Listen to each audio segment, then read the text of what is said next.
Hi everyone, welcome to this video on data visualization.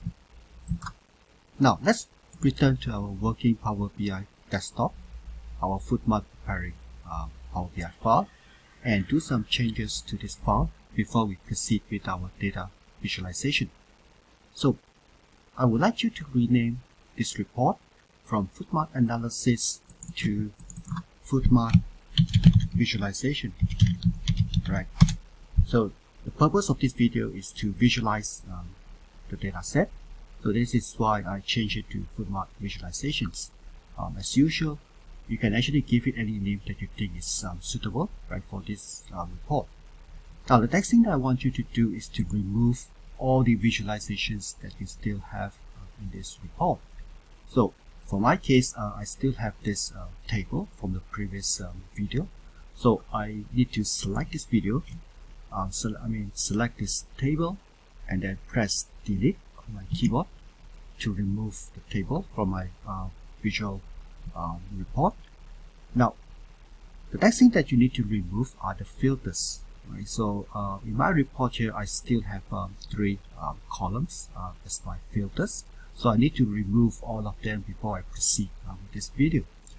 So let's remove the month first, right? So hover your mouse over to the month, right, under filters, and click on the X, remove filter, sales district, and year.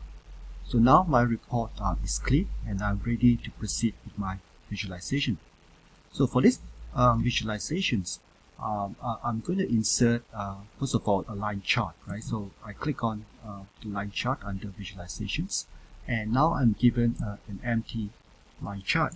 So as usual, the next thing that we need to do is to populate this line chart with some of the relevant columns that we want to visualize. So I would like to first of all drag the year, right? Okay, let's drag the month right into the line chart. Do the same for year. And finally go to transactions and drag quantity into the line chart. So very quickly, Power BI attempts to predict what you want to visualize from this line chart.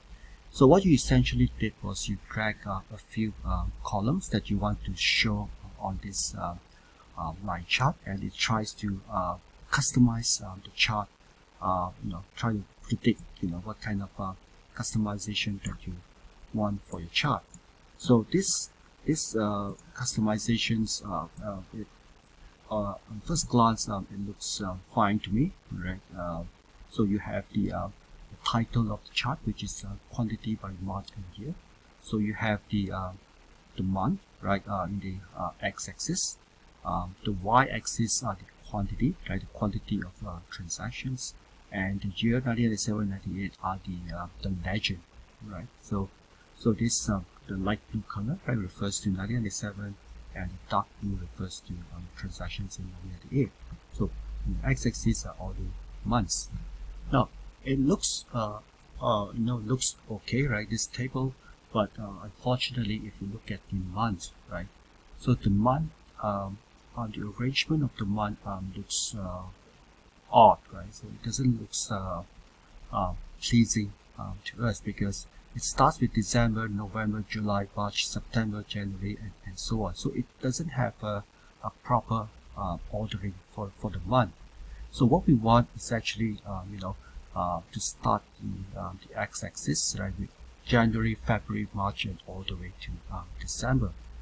So unfortunately, we can't do this if we use the month and year column in Calendar Lookup. So if you remember in our previous video, right, these three columns were created separately, right, as a new column. So there isn't a date hierarchy function in Calendar Lookup. So anytime you try to create the date, month, and year by way of creating a new column and then insert the format formula. So one major limitation is that you can't arrange the month according to a proper order, right? Like January, February, and all the way to December. So in order to solve this problem, there is actually a very simple workaround. Right? The workaround is simply not to use the calendar lookup. So we need to remove the month and year from calendar lookup. So instead of using the date from calendar lookup that we did previously, now we have to rely on the stock date under the transactions table. Okay, so let's drag year and the month from the stock date into our table, right? So let's arrange the selling. So previously we want the year, right, as the legend. So let's remove the year from the axis, right? We do not want to put it as in the axis, but instead we want to put it in the legend. Okay. So yeah, so we have sort of like gotten back our table, like from the previous example, but you do notice that when we use the year from the stock date and the transactions table, there is actually a dot, right? So this is the data for 1996. So actually in your data set there is actually data for the month of December 1996, but it is not available in the calendar lookup. So that is why this data is not shown in the previous example. But in any case, if you look at the x-axis, right, so we have a good news. So now the month, right, are arranged properly, right, according to conventional order. Right? So January, February, March, and all the way to December. So this is what we want in our line chart visualizations. So now let's proceed further, right? So let's do some simple formatting on our chart here. So what we want to do, let's see. All right. So first of all, let's change the title. Right. So the current title is quantity by month and year. So let's change the title. Let's go over to format and head over to, let's see, the title. Right. So currently the title is quantity by month. So let's change it to let's say quantity sold. Okay, press enter. Right, so this is the title, so it's positioned over here. So let's do some editing or formatting on the legend. Right, so let's go over to the legend. Right, so these are the options for legend. So currently the position is at the top. So let's change it to top center. Right, so it will move to the center. Let's remove the title of this legend. So currently the title is here. We turn it off, so we don't need to label our legend. Right. What else do we need? So if you look at the x-axis, right? So the x-axis is obviously the month. So we don't need to label our x-axis. So we can remove the month. So go over to x-axis. Right. So the title, right, let's turn it off. So the month has been removed, and the quantity also can be removed from the y-axis. So let's go to y-axis and remove the turn off the title, right? So now looks fine. So currently the color of our line chart is for 1988 it's sort of like orange, and for 1987 it's dark blue, right? So let's try to change it to a different color. Data. Let's see. Where do we change the color? Shall we change it from the data colors? Yes, that's it. Right. So we have 3 legends. So for 1986, now let's change it to a different color. 1997, change it to this color, and 1998. So let's choose this color.